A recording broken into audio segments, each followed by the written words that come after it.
Line ली जाओ। पर क्या गॉस लॉ वैलिड हर जगह? ध्यान देके देना, सुनना। अच्छे गॉस लॉ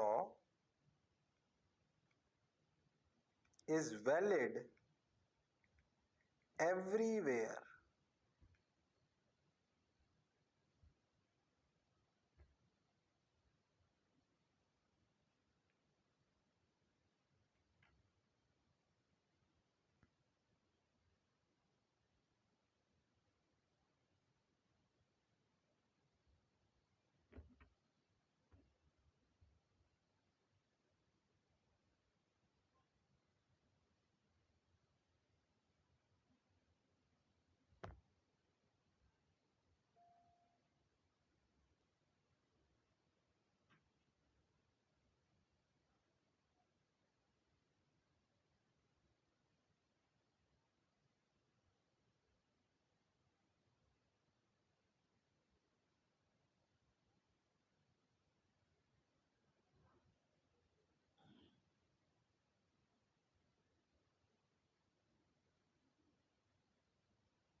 अच्छा, हम इसके अंदर नहीं घुसे, अब अंदर घुसेंगे धीरे धीरे। देखो ध्यान से, देखो कैसे। सोचो जो इनफाइनाइट वायर होता है, क्या ये दो टाइप का हो सकता है रियलिटी में? हॉलो, ये देख हॉलो मतलब जो सिलेंडर है उसका खुद का रेडियस आर है, जो सिलेंडर है उसका खुद का रेडियस आर है, और उसके सरफेस पर चार्ज है, और वो चार्ज बिखरा हुआ। भाई सिलेंडर होगा तो मान लो हॉलो सिलेंडर है, उसका रेडियस आर है, और उसके सरफेस पर चार्ज बिखरा हुआ है जो कि लेमडा कूलम पर मीटर है। अच्छा, अब ध्यान दो, आपसे इसमें दो चीजें पूछी जाए कि इलेक्ट्रिक फील्ड आर और आर के दो केस, आर जब लेस देन आर हो और आर जब ग्रेटर देन आर हो।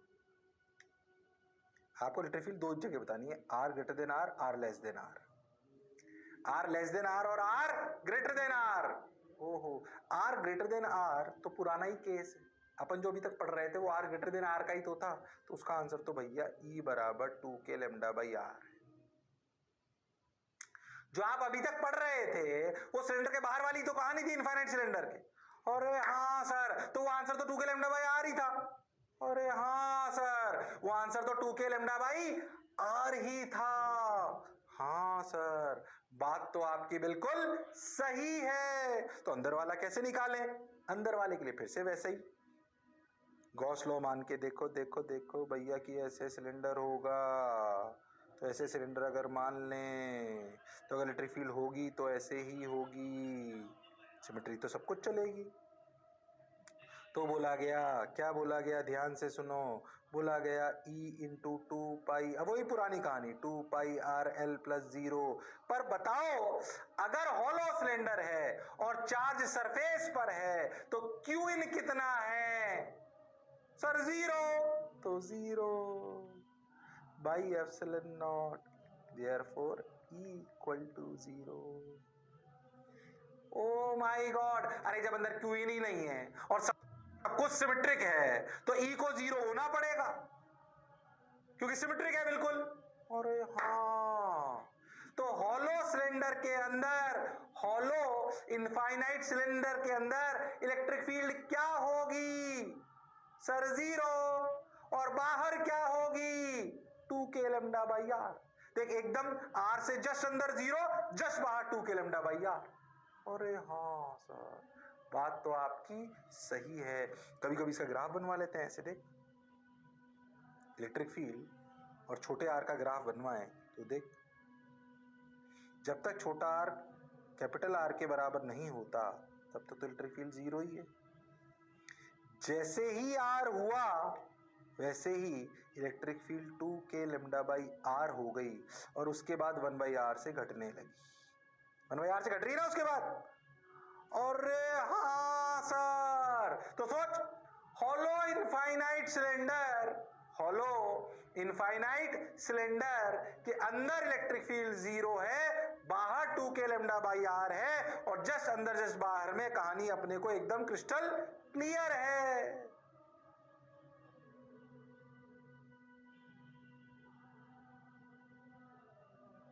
अरे सोच लो। हाँ सर, बात तो आपकी बिल्कुल सही है। 2k lambda by R maximum value, वो भी जस्ट बाहर, उसके बाद 1/r से घटने लगी। अरे हाँ, जस्ट अंदर इलेक्ट्रिक फील्ड 0, बाहर तो नॉर्मल अपन जानते हैं 2k lambda by R. Answer आ गया, लो भाई। अरे आया कि नहीं आया? अरे सोच लो। हाँ सर, बात तो आपकी बिल्कुल सही है, जोरदार है, मजेदार है, शानदार है। Okay sir, got your point sir, बात समझ आई सर। अब क्या करें सर? कुछ मत करो, करते चलो, देखो रे भाई, वाह रे भाई। ओके, सही सा लग रहा है सर, अच्छा सा लग रहा है सर। आगे बढ़ जाऊं? अरे पक्का बढ़ जाओ सर, कौन मना कर रहा है। लो भाई, हॉलो हो गया। अब पता है इसको सॉलिड कर लेंगे, चार्ज अंदर भी ले लेंगे, बाहर भी ले लेंगे। अभी सिर्फ चार्ज कहां पर था? सरफेस पर। ओ हो, ये एनिमेशन से देखो थोड़ा अच्छा लगेगा। अभी एनिमेशन आएंगे थोड़ा इसको दिखाते हुए। ओ हो, देखो भाई, आजा भाई, ये देखो बाहर माना, बाहर सिलेंडर माना तो 2k लेमडा बाई आर, वो तो अपन जानते हैं, बाहर का निकालने की क्या जरूरत, पहले से क्लियर। अंदर माना तो भैया कितना? 0, बाहर माना तो 2k लेमडा बाई आर। ओ हो, ग्राफ आपके सामने, ग्राफ को थोड़ा सा एनिमेशन से और देखो, ये लो जो आपने बनाया वो बस ठीक है, थोड़ा एनिमेशन से दिखा रहा हूं तो मैं फील आ जाए। फिर जो मैं बोला चमका, तो अंदर 0, बाहर 2k लेमडा बाई आर। अपन ने तो पूरा प्रूव करा। अब देख, अब सॉलिड ले लेते हैं। अच्छा, जब भी सॉलिड सिलेंडर होगा तो वो लेमडा लेंगे कि रो? रो वॉल्यूम में डिस्ट्रीब्यूट हो रहा है ना चार्ज, चार्ज किसमें डिस्ट्रीब्यूट हो रहा है? वॉल्यूम में। अब भैया सॉलिड सिलेंडर है और रो देख, रो कूलम पर मीटर क्यूब। तुम ध्यान से देखो तो रो और लेमडा में रिलेशन भी निकाल सकते हो। जनरली अगर सॉलिड सिलेंडर हो तो चार्ज गिवन होगा रो की टर्म्स, रो कूलम पर मीटर क्यूब। रो को अगर आप ध्यान से देखो तो 1 मीटर में कितना चार्ज होगा? वही लेमडा होगा, तो rho into pi R square. ध्यान से देखो, कूलम पर मीटर, ये लेमडा बन गया। ध्यान सोचो, 1 मीटर में कितना चार्ज होगा? वही लेमडा हुआ ना, चार्ज पर यूनिट लेंथ। अरे हाँ, तो कितना हो गया लेमडा? लेमडा क्या है? 1 मीटर में कितना चार्ज है? 1 मीटर का की वॉल्यूम कितनी? Pi R square H, H तो 1, तो पाई आर स्क्वायर, तो lambda rho into pi R square. कभी लेमडा के टर्म्स में दे रखा हो तो, और कभी रो के टर्म्स में दे रखा हो तो आपको क्लैरिटी होनी चाहिए। अब फिर से कहानी वैसे ही चलेगी, कैसे सुने? ध्यान से देखो, ध्यान से देखो, मैं बताता हूं। ये तो मैंने तुम्हें बता दिया। लेमडा इक्वल टू, अगर इसका लेमडा के टर्म्स में लिखना तो lambda equal to rho into pi R square. ये बात समझ आई कि नहीं आई? पहली बात, तुम्हें रो और लेमडा जिसमें आंसर लिखना चाहो लिख लो। अब फिर से कहानी वही, अब चार्ज अंदर भी है, सरफेस पर भी है भाई। वही कहानी कि भाई आर लेस देन आर, और यहां और आर ग्रेटर देन आर। अच्छा, आर ग्रेटर देन आर तो पुरानी ही कहानी है भाई। आर ग्रेटर देन आर के प्रूफ में तो अंतर ही नहीं पड़ेगा ना, तो आंसर अभी भी क्या 2k लेमडा बाई आर आएगा? 2k lambda by R. पर लेमडा को तुम चाहो तो ऐसे लिख सकते हो, 2k rho pi R square by R, ऐसे लिख सकते हो, जैसे अच्छा लगे। बाहर वाला तो 2k लेमडा बाई आर है, उसका प्रूफ तो दोबारा वही होगा कि सिलेंडर मान लो तो E into 2 pi R L equal to lambda into L by epsilon not. अब लेमडा को ये लिखो, क्या फर्क पड़ता है? बाहर वाले में थोड़ी फर्क पड़ता है। अरे हाँ, बाहर वाला आंसर तो 2k लेमडा बाई आर है, चाहे सॉलिड हो चाहे हॉलो हो। अरे जब पहले पढ़ा था तब तो बात ही नहीं करी थी, ये तो अभी गॉस लॉ में कहानी नहीं आई है। अरे हाँ ना तो बोलो। अब कहानी अंदर की, वैसे ही पुरानी दोबारा कहानी देखो। अंदर की कहानी में फिर सिलेंडर मान लो, मान लिया साहब, वही आर लेंथ का एल लेंथ मान लो। ओके सर, मान लेता हूं। सिमेट्री से देखें तो फिर वही ऐसे ही होगी, अगर बिल्कुल सब कुछ होगा तो इलेक्ट्रिक फील्ड होगी तो ऐसे ही होगी, सिमेट्रिक की वजह से। फिर से वही बात, integral E dot D A बराबर Q in by epsilon nought, फिर से दो ही कर्व्ड और फ्लैट, फ्लैट से फिर से जीरो, कर्व्ड से क्या E into 2πRL plus zero equal to, पुरानी कहानी है, दो बार बता चुका हूं अभी, E into 2πRL plus zero. Q in, क्या क्यू इन है? अरे हाँ है सर, पूरे सिलेंडर के अंदर, पूरे सिलेंडर के अंदर चार्ज भरा हुआ है, तो rho into volume of this cylinder, that is volume of the cylinder होती है pi R square H, H है L by epsilon naught. L ने एल को मार दिया, पाई ने पाई को मार दिया, एक आर ने आर को मार दिया, छोटा आर आ रहा है देखो ध्यान से देना, तो ई बराबर रो आर बाई 2 एप्सिलॉन नॉट। ओ हो, अब जो इलेक्ट्रिक फील्ड आई वो जीरो नहीं है, वो रो आर बाई 2 एप्सिलॉन नॉट है। यस, यानी कि इलेक्ट्रिक फील्ड बढ़ रही है जब आर बढ़ रहा है, जब आर आर से छोटा है। सोच, आर जीरो पर इलेक्ट्रिक फील्ड जीरो है, पर आर बराबर आर पर इलेक्ट्रिक फील्ड कितनी हुई? रो आर बाई 2 एप्सिलॉन। अरे हाँ सर, रो आर बाई, ध्यान दो तो रो आर बाई एप्सिलॉन यही है क्या? ठीक है छोड़ो। हाँ, अब अगर कोई आपसे ग्राफ बनवा ले तो आप बना सकते हो, ऐसी क्या बात? यू और आर का ग्राफ बनाओ, देखो देखो, सोचो, जब तक आर के बराबर है, ई और स्मॉल आर में स्ट्रेट लाइन रिलेशन है, ध्यान दो। अरे हाँ सर, कौन सा रिलेशन है? Straight line. देखो ई और आर में कैसा रिलेशन है? Sir straight line. हाँ सर, बिल्कुल सही जा रहे हो सर, ई और आर में कैसा रिलेशन है? Straight line. कैपिटल आर पर मैक्सिमम हुई जिसकी value rho R by 2 epsilon not है। उसके बाद ई और आर में क्या 1 बाई आर के प्रोपोर्शनल है, और यहाँ पे E directly proportional to R है, उसके बाद घटी, तो 1 by R directly proportional to R. अरे हाँ सर, बात तो आपकी बिल्कुल सही है, जोरदार है, मजेदार है। बोलो समझ आया क्या? अरे सोच लो,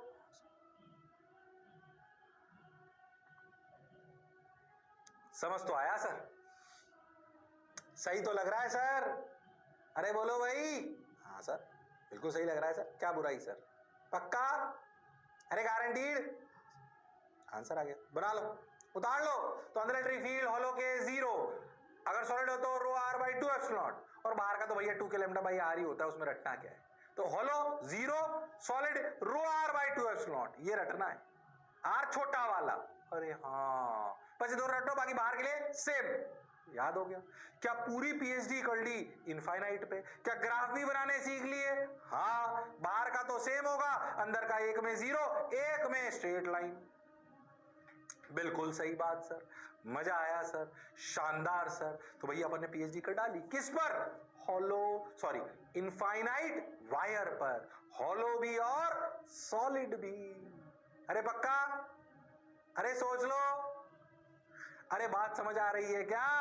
हाँ सर, समझ तो आ रही है, अच्छी भी लग रही है। और भी चीजें ऐसी लाता हूं, याद करो, तुमने इनफाइनाइट शीट वगैरह पढ़ी थी, सिग्मा बाई 2 एप्सिलॉन नॉट। हाँ सर पढ़ी तो थी, क्या थी? Sigma by 2 epsilon not. उसको अपन अभी करेंगे ट्राई, उस पर भी बात करेंगे बिल्कुल ढंग से, तबीयत से, समझ कर। आ जाओ, ये उतार लिया क्या? एनिमेशन देख लो, थोड़े थोड़े अच्छा लगेगा। ओ हो, लो भाई, बाहर का तो अपन जानते हैं। हाँ भाई, वही rho R square by 2 epsilon naught R, ठीक है, समझ गए हम। ओ हो, R less than R greater than R, वो हमें समझ आ रहा है, बहुत बढ़िया। लो भाई, ग्राफ आ गया है। जो अपन ने पढ़ा हुआ एनिमेशन देखा थोड़ा अच्छा लगेगा, और कुछ नहीं। बाकी तो खुद करो तो फील आती है, इसलिए मैं पूरा खुद कर करके दिखाता हूँ, आप फील तो तभी आएगी। हाँ सर, बोलो समझ आया? अरे सोच लो। हाँ सर, समझ तो आया सर, बढ़िया भी लगा सर। आगे बढ़ जाऊं क्या? अरे आगे बढ़ जाऊं क्या? बढ़ जाओ सर। लो भाई बढ़ गए। याद है इनफाइनाइट शीट अपने डिस्क से आंसर निकाला था कितना? Sigma by 2 epsilon not. अपने को इसको प्रूव करना है, अपने को इसको प्रूव करना है यूजिंग, अपने को इसको प्रूव करना है using Gauss law, using Gauss law.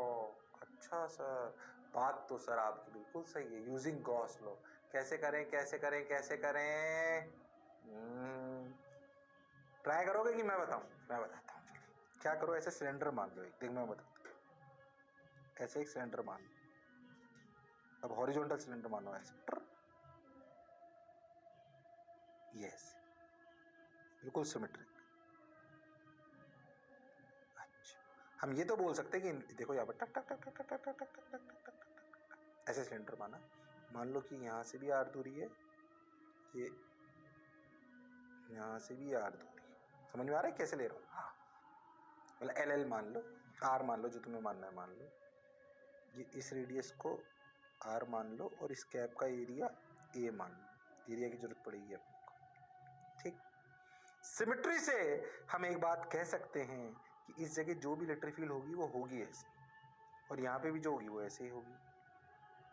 ये ई, ये भी ई। अच्छा, जो कर्व्ड सरफेस होगी सिलेंडर की, देखो उस पर भी ई यहाँ कहीं ऐसे होगी, पर इसका एरिया डी है ऐसे।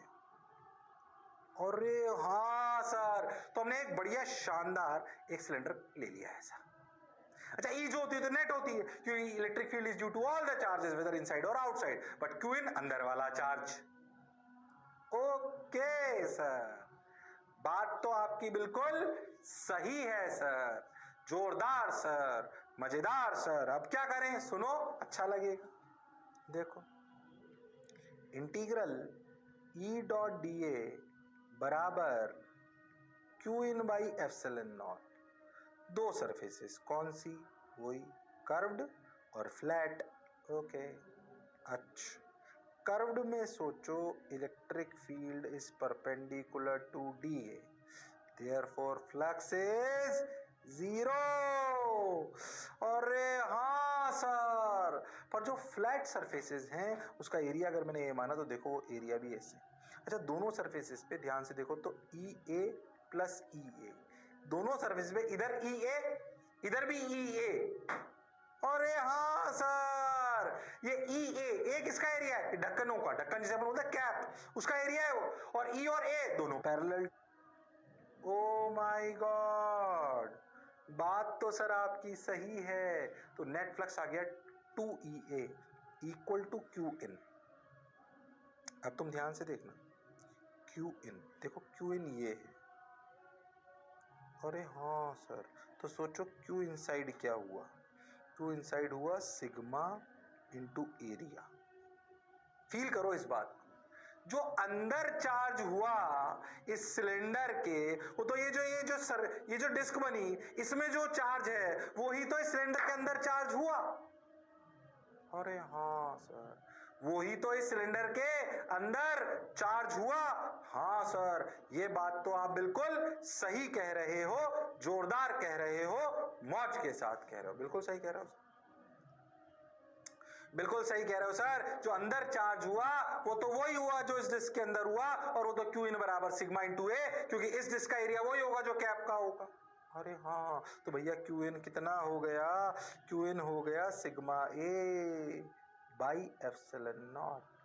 ए ने को मार दिया, ई की value sigma by 2 epsilon naught, जो आप पहले भी प्रूव कर चुके हो। डिस्क की मदद से सिलेंडर में, सॉरी डिस्क की मदद से इनफाइनाइट शीट लाए थे, आर इनफाइनाइट रखकर। याद करो इलेक्ट्रिक फील्ड, देखो ध्यान से, इलेक्ट्रिक फील्ड इंडिपेंडेंट आई। अगर कोई आपसे इसका ग्राफ पूछ ले ई और आर का, तो आपको बेसिकली ये कांस्टेंट होता है, और ये value sigma by 2 epsilon not होती है। अरे हाँ सर, बात तो आपकी बिल्कुल सही है सर। देखो, जो अपन ने पहले पढ़ा था उसको अपन गॉस लॉ की मदद से प्रूव करके बता रहे हैं। इनफाइनाइट वायर पर उसमें पीएचडी कर ली, हॉलो सॉलिड, ओ हो। क्या इनफाइनाइट शीट की वजह से सिग्मा बाई 2 एप्सिलॉन नॉट कहानी आपको समझ आई है? हाँ सर, आई है। सिग्मा बाई 2 एप्सिलॉन नॉट, कोई कष्ट और दिक्कत वाली बात नहीं है। अच्छा सर, सही लग रहा है सर, बहुत बढ़िया सर, मजा आया सर। अब क्या करें सर? कुछ मत करो, करते चलो, बढ़ते चलो, देखो रे भाई, वाह रे भाई। अच्छा, सही बोल रहे हो सर आप। ओके, ठीक है। सोच, फिर इस पे पीएचडी कर लेते हैं। किस पे? Infinite sheet. इसमें अंदर घुस जाते हैं। सोच, सॉलिड ले लें। हो, ये तो आंसर तो आ गया हमारा, सिग्मा बाई 2 एप्सिलॉन नॉट। हमें लगा अच्छा, हो, सोच इनफाइनाइट शीट है, पर भैया मोटी है थोड़ी, 2D है। इनफाइनाइट, इधर भी इनफाइनाइट, इधर भी इनफाइनाइट, पर 2D है और सिग्मा की जगह ले लिया रो। अरे हाँ, सिग्मा की जगह क्या ले लिया? रो। हो, तो फिर वही बात कि अपने को मान लो कि अपने को इलेक्ट्रिक फील्ड निकालनी है, वही R लेस देन D के लिए, R लेस देन D के लिए और R ग्रेटर देन D के लिए। तो R ग्रेटर देन D के लिए तो electric field sigma by 2 epsilon not है ही। आप चाहो तो सिग्मा और रो में निकाल सकते हो। ध्यान से देखो, सिग्मा क्या होता है? सरफेस पर चार्ज, पूरा चार्ज, अगर पूरा इसको सरफेस की तरह मान लें। अरे हाँ, तो ध्यान देना, रो इंटू, देख इसमें 2D इंटू सिग्मा, हाँ, rho into 2D is equal to sigma. ये समझ आ रहा है क्या? भाई रो क्या होता है, ध्यान समझो। अगर अपन इसका एरिया ले लें, ऐसे एरिया A, तो A इंटू 2D इसकी वॉल्यूम हो गई, तो A इंटू 2D, हाँ, तो rho into 2D is basically sigma. अरे हाँ, सही बोल रहा हूं क्या? खैर छोड़ो, ये तो सही। इलेक्ट्रिक फील्ड बाहर आई कितनी? Sigma by 2 epsilon not. हमें बाहर से क्या मतलब? हमें तो अंदर से मतलब है। हमें किससे मतलब है? अंदर से। अच्छा सर, अब क्या करें? देखो, अंदर के लिए देखो, वही सिलेंडर मान लिया ऐसे, देखो ये माना, जब अंदर सिलेंडर माना तो देखो इलेक्ट्रिक फील्ड ऐसे टक टक टक टक, वही सिमेट्रिक, बिल्कुल वही कहानी दोबारा।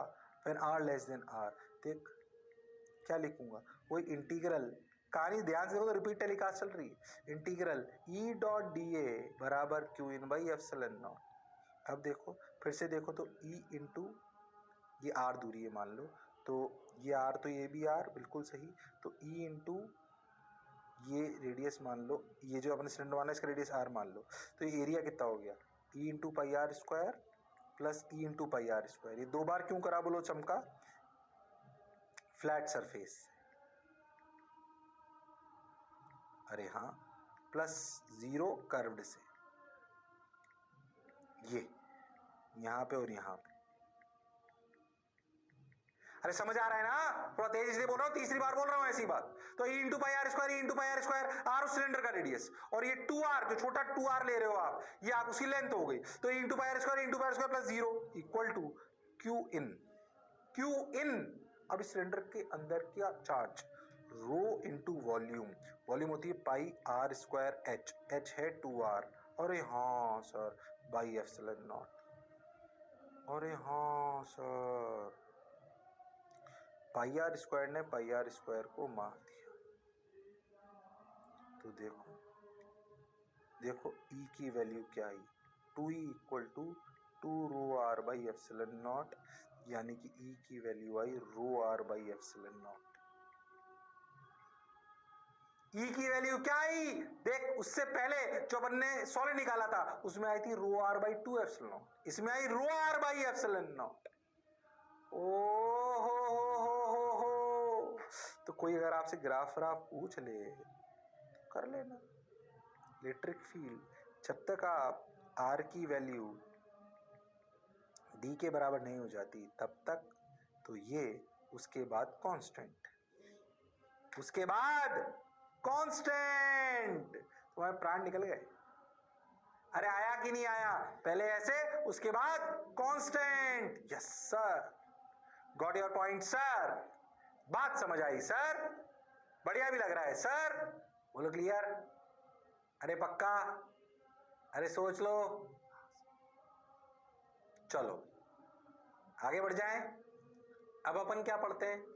Plane angle. ये कहां से आ गया? अब जो कहानी थोड़ी देर पढ़ाई जाएगी, थोड़ी देर तक पढ़ाई जाएगी, वो बेसिकली कहानी है पूरी फिजिक्स की। किसी कहानी है पूरी फिजिक्स की। मैंने आपको इनफाइनाइट शीट की वेलोसिटी फील्ड निकलवाई गॉस लॉ की मदद से, मैंने आपको हॉलो सिलेंडर की निकलवाई, हॉलो सॉलिड वायर की निकलवाई, इन सब की निकलवाई है ना। अब मैं आपको एक नई चीज पढ़ा रहा हूं जिसे बोलते हैं सॉलिड एंगल। क्या बोलते हैं? Solid angle. जो जनरल फिजिक्स का कॉन्सेप्ट है।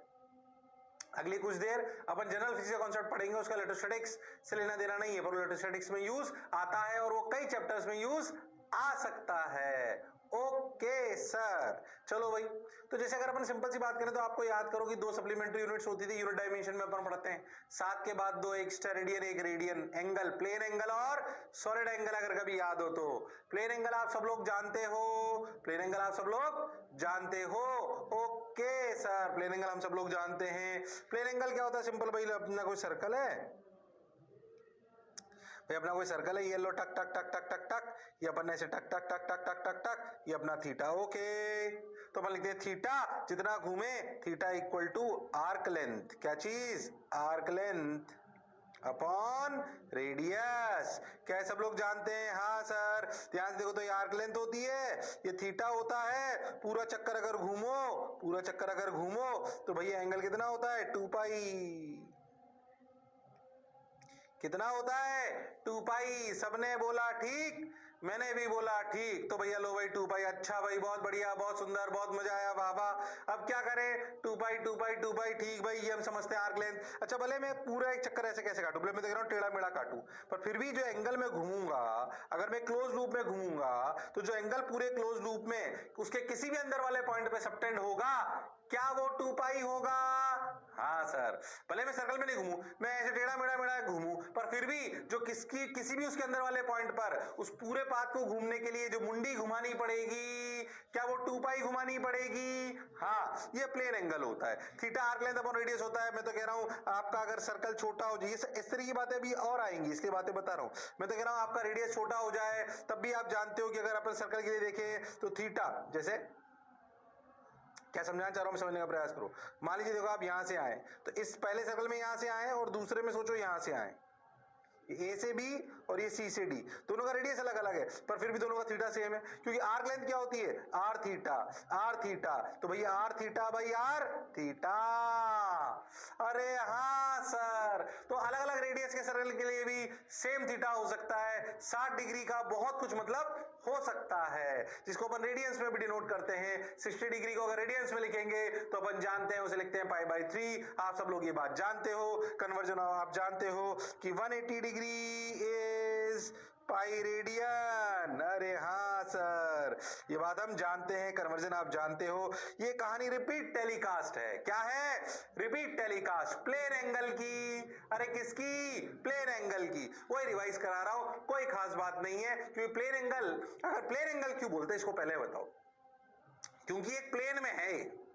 आपको जैसे जिस भी कॉपी पे आप लिख रहे हो या बोर्ड पे आप लिख रहे हो या मैं पैड पे लिख रहा हूं, जो आपको दिखाई दे रहा है वो सब इस पे लिखा हुआ है। और हाँ सर, बात तो आपकी बिल्कुल सही है, जोरदार है, शानदार है। Theta equal to L by R, ये थीटा आप जानते हो। थीटा इक्वल टू आर का अपॉन रेडियस। हाँ sir, theta equal to L two by R two और L one by R one, वो सेम बात है जो मैंने आपको अभी अभी समझाई। चलो भाई अपन समझ गए हो। किसी भी अंदर वाले पॉइंट पर क्लोज्ड आर्क में, क्या किसी भी अंदर वाले पॉइंट पर जो एंगल बनेगा, आप कहीं से भी चालू हो, मैं तो कह रहा हूं आप यहां चलो, पर अगर आपको पूरा इस लूप को घूमना है तो आपको 2 पाई घूमना पड़ेगा।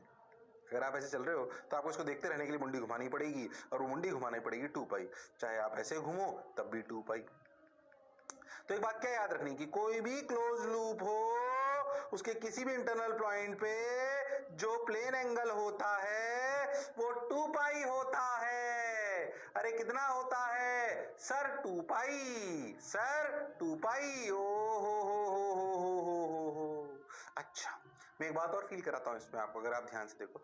अगर आप सोचो एक पर्टिकुलर सर्कल है, फील करना जो मैं कह रहा हूं, ऐसे मान लीजिए आप यहां से स्टार्ट हुए, ध्यान समझना, मैं से थोड़ा फील करके बताता हूं तेरे को। ए बी, ये ए, ये बी, ये सी और ये डी, ऐसे समझाने के लिए। ठीक, अब तुम जहां से देख रहे हो ना वो पॉइंट मान लो बाहर ले लो ई। अब तुम इमेजिन करो पार्टिकल एक जो सर्कल में चल रहा है ऐसे ए बी सी डी ऐसे घूम रहे हैं। अब तुम सोचो तुम ई से देख रहे हो, देखो हाँ ई पर बैठे हो, तुम ऑब्जर्वर हो, ऑब्जर्वर के रेस्पेक्ट में होता है प्लेन एंगल। अरे हाँ सर देखो, अगर जब पार्टिकल ए बी सी ए से बी चलेगा देखो तो अभी मुंडी कैसे घूमेगी, ए से बी चलेगा तो अभी मान लो मैं ए पर देख रहा हूं, पार्टिकल ए पर है, ए से बी घूमेगा तो फिर बी से सी, अरे हाँ देख पहले आधी इधर गई मुंडी, फिर बीच से वापस सी पे आई तो फिर मुंडी इधर आ गई। तो सोच पहले अगर आप ऐसे पॉजिटिव थीटा गए तो अब ऐसे नेगेटिव थीटा आ गए तो नेट जीरो, फिर देख सी से डी, फिर डी से फिर जीरो। अरे हाँ सर, यानी कि अगर तुम बहुत ध्यान से देखो तो मैं ऐसे समझ में आएगा ई पर देखो, आप ऐसे गए बी तक देखा फिर ऐसे आ गए, अरे हाँ फिर देखो इधर डी तक देखो देखो देखो फिर ऐसे गए फिर ऐसे आ गए, तो कुल मिला के थीटा कितना, जीरो।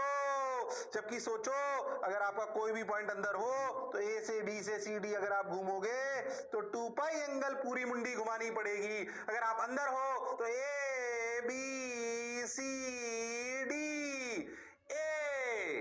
अरे हाँ सर, बात तो आप बिल्कुल सही कह रहे हो। तो प्लेन एंगल में अपन क्या बात समझे, प्लेन एंगल बेसिकली ऑब्जर्वर पर डिपेंड करता है। अच्छा अगर वो पॉइंट अंदर है, कहां है, अंदर, तो भैया आपको पूरे एक लूप के लिए, वो लूप सर्कल हो टेढ़ा मेढ़ा हो कैसे भी हो प्लेनर होना चाहिए भाई। अरे हाँ कैसा होना चाहिए पाथ, प्लेनर। पर ये कोई जरूरी नहीं कि वो सर्कुलर हो, कैसा भी हो, पूरा एक लूप है मान लो, तो आपका पॉइंट अगर अंदर है ऑब्जर्वर का तो आपको पूरा 2 पाई एंगल चलना पड़ेगा। पर अगर आपका ऑब्जर्वर बाहर है उस लूप से तो भैया टोटल एंगल जीरो आएगा पूरे चक्कर में। अरे हाँ ये बातें थोड़ी याद रखनी है अपने को, क्योंकि याद करो थीटा एक्सियल वेक्टर होता था।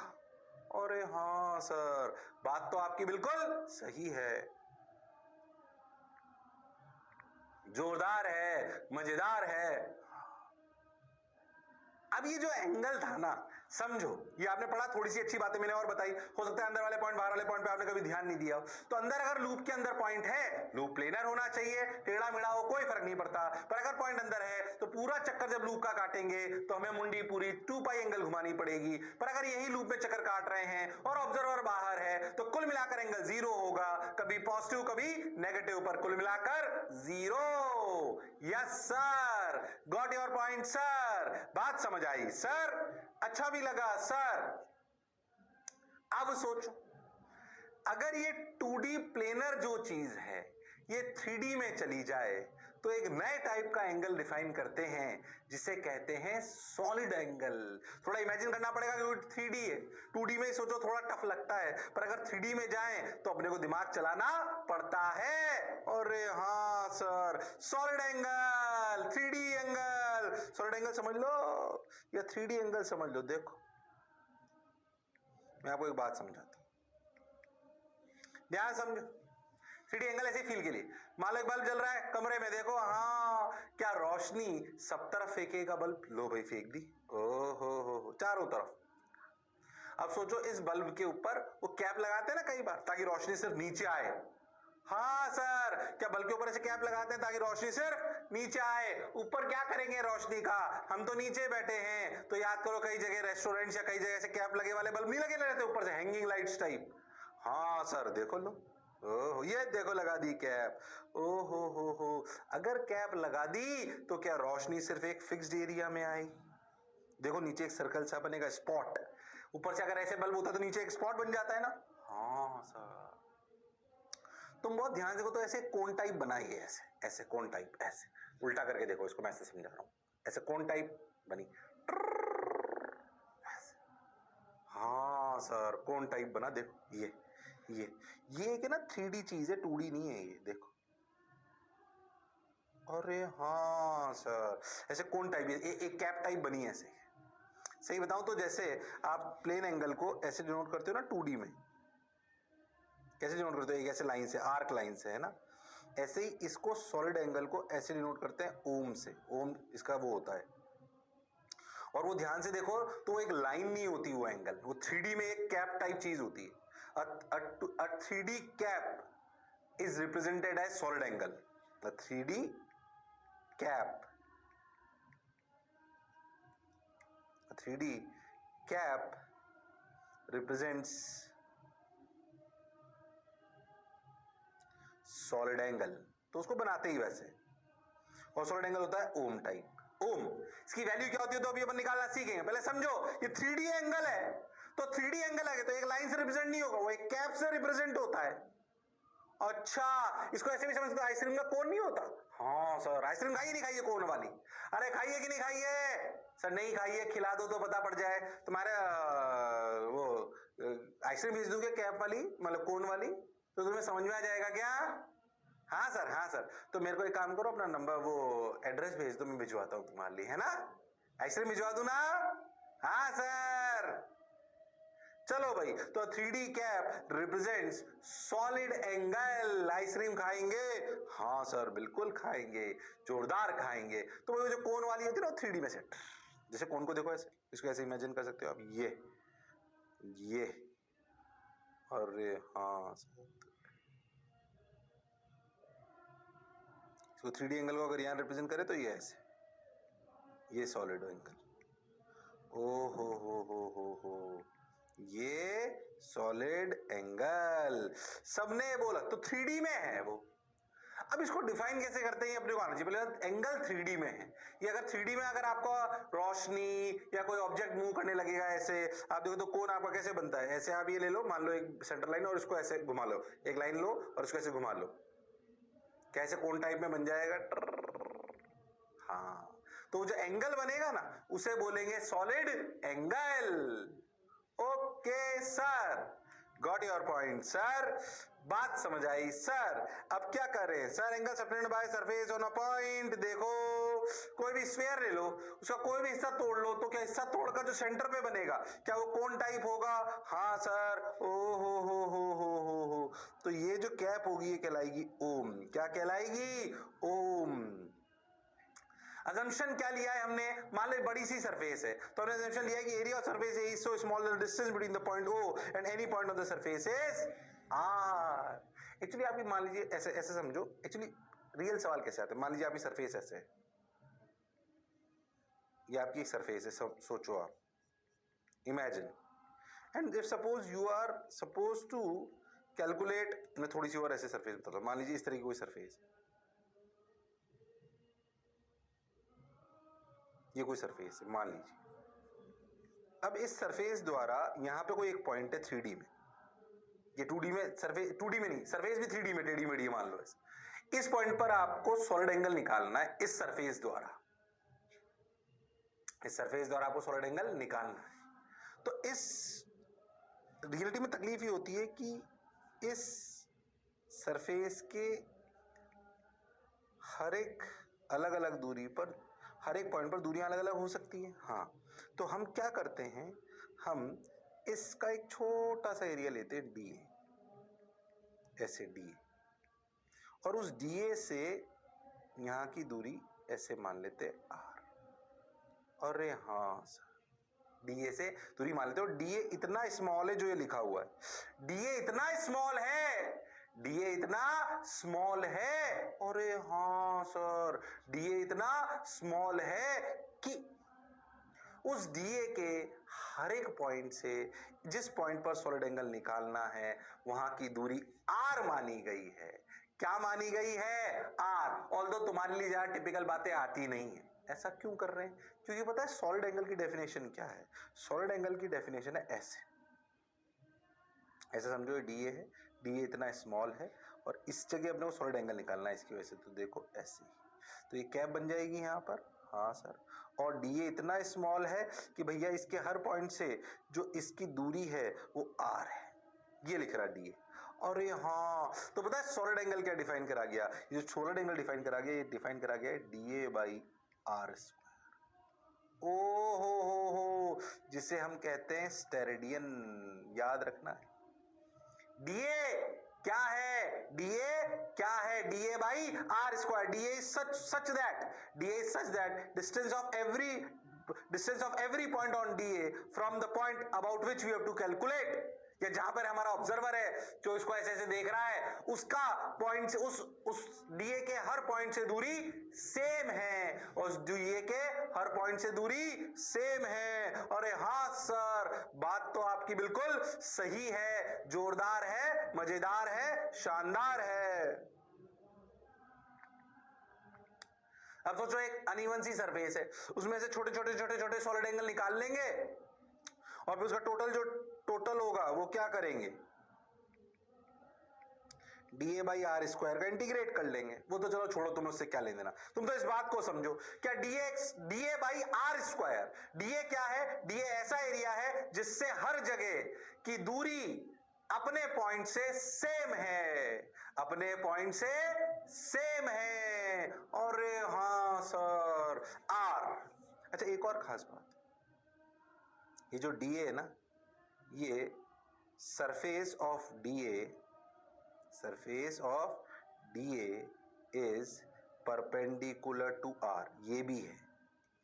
जो डीए की सरफेस है ना, वो किसके परपेंडिकुलर है, आर के। और डीए इतना छोटा है या इस तरीके से स्ट्रक्चर्ड है कि उसके हर पॉइंट की दूरी उस पॉइंट से जिसके अबाउट सॉलिड एंगल निकालना है वो आर है। ये अगर नहीं सुना है तो याद रखना है जैसे मैंने बोला है।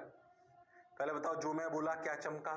अरे हाँ सर, बात तो आपकी कुछ कुछ सही है। इसे थोड़ा दिमाग में सेट करो, इसे थोड़ा दिमाग में सेट करो, घबराओ मत, शर्माओ मत। जनरल फिजिक्स आप पढ़ रहे हो, पूरी फिजिक्स के लिए सॉलिड एंगल की बात समझ में आनी चाहिए। पहले तो कोर्स ल्यूमिनेसेंट इंटेंसिटी वगैरह भी हुआ करता था, अब नहीं है, तब ये और ज्यादा काम में आया करता था। अरे हाँ सर, बात तो आपकी सही है। क्लियर है सर? अच्छा लग रहा है सर? बहुत बढ़िया सर। अब क्या करें सर? अरे करते चलो, बढ़ते चलो। देखो रे भाई, उतार लिया D A by R square. D A इस तरीके से लेते हैं कि डीए से के हर पॉइंट से जिस पॉइंट के अबाउट सॉलिड निकालना है वहां की दूरी बराबर है। अगर ऐसा ना हो पाए तो उसे छोटे छोटे टुकड़ों में तोड़कर सॉलिड एंगल निकालकर जोड़ लो। ऑल दिस जरूरत तुम्हें नहीं पड़ेगी। डीए की सरफेस आर के परपेंडिकुलर होनी चाहिए।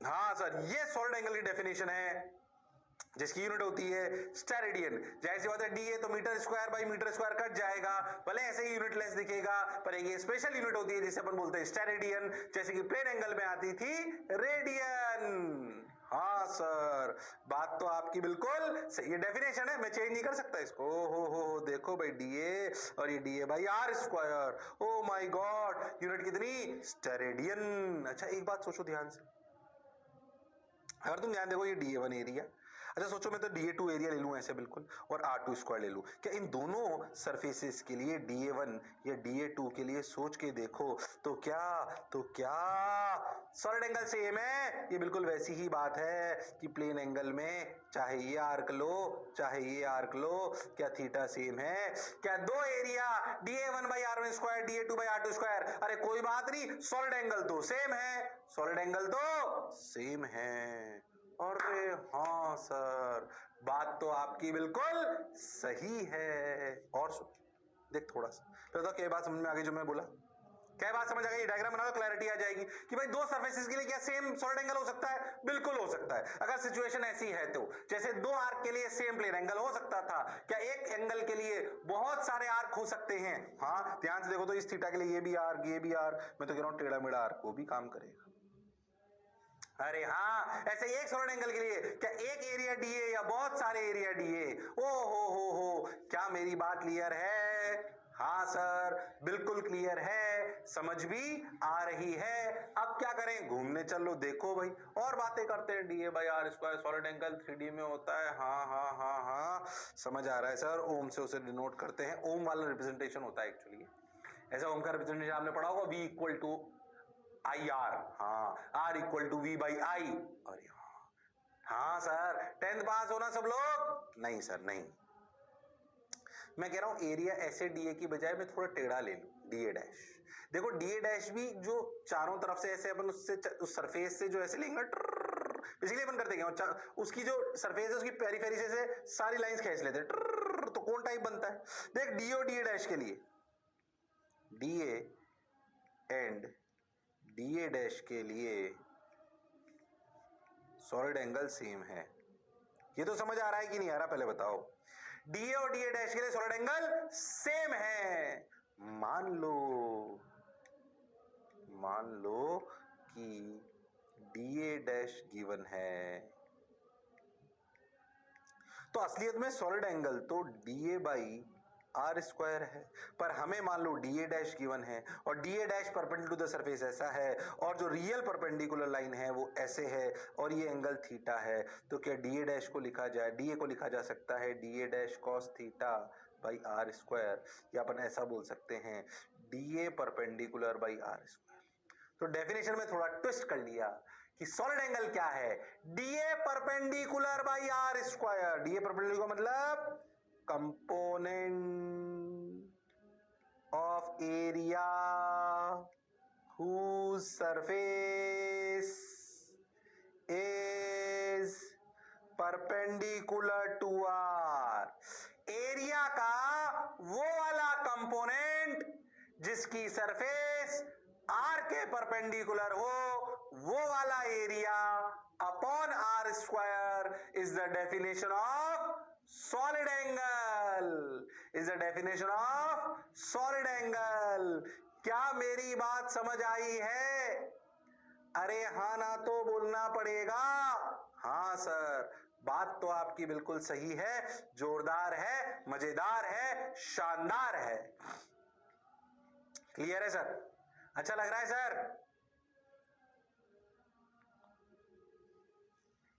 बहुत बढ़िया सर, सही है सर, सही है सर।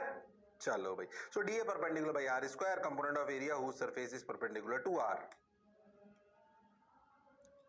ओके, ठीक है। तो component of area whose surface is perpendicular to R. सबने बोला ठीक, मैंने भी बोला ठीक। Okay, got your point. चलो भाई,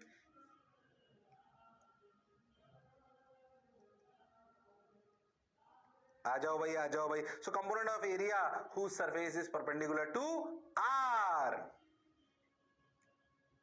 ठीक है भाई, ठीक है भाई, ठीक है भाई, ठीक है भाई, हो गया भाई। आओ भाई, बाहर भाई। अब क्या करें, अब क्या करें? अरे अब क्या करें, कुछ मत करो, सुनते चलो, बढ़ते चलो। ये बात तो समझ आ गई सर।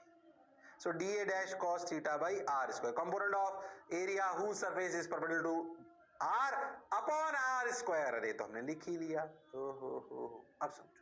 एक्चुअली अब मैं ना ये जो आपने सीखा ना, इसके सबसे सिंपलेस्ट केस लेता हूँ, स्फेयर्स।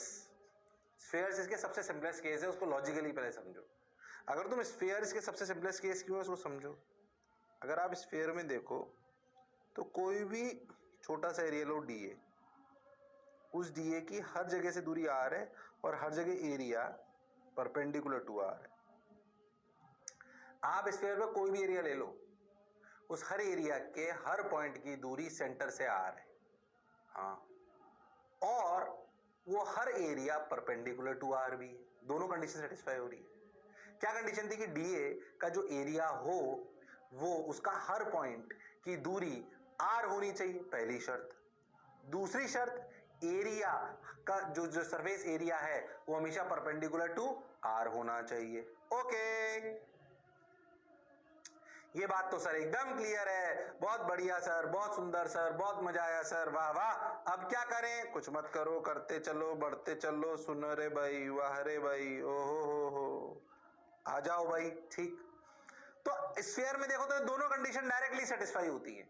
क्या स्फीयर के हर पॉइंट का की सेंटर से दूरी आर होती है? क्या स्फीयर के हर पॉइंट की दूरी सेंटर से आर होती है, तभी तो वो स्फीयर बनता है। और स्फीयर का हर सरफेस का हर छोटा सा एरिया क्या परपेंडिकुलर टू आर होता है? हाँ, मतलब ये सबसे सिंपलेस्ट केस है किसके? सॉलिड एंगल के। अरे हाँ सर, अब खुद सोचो, अगर मैं एक हेमिस्फीयर ले लूं तो वो हेमिस्फीयर उसके सेंटर पर क्या सॉलिड एंगल बनाएगा? अगर ये सर्कल होता, सेमी सर्कल, तो प्लेन एंगल पाई होता। अरे हाँ सर, पर हम 3D में हैं, तो बताइए सॉलिड एंगल क्या होगा?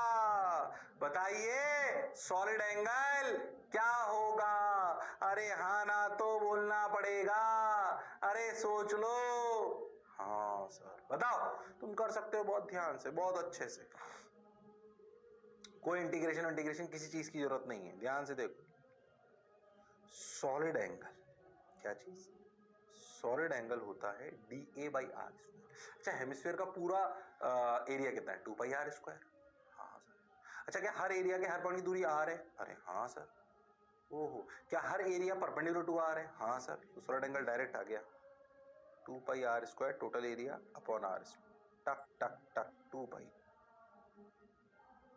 अरे हाँ सर, हेमिस्फेयर का पूरा एरिया 2πr² है। बिल्कुल सही बात है सर, बिल्कुल 110%, बिल्कुल सही बोल रहे हो सर आप।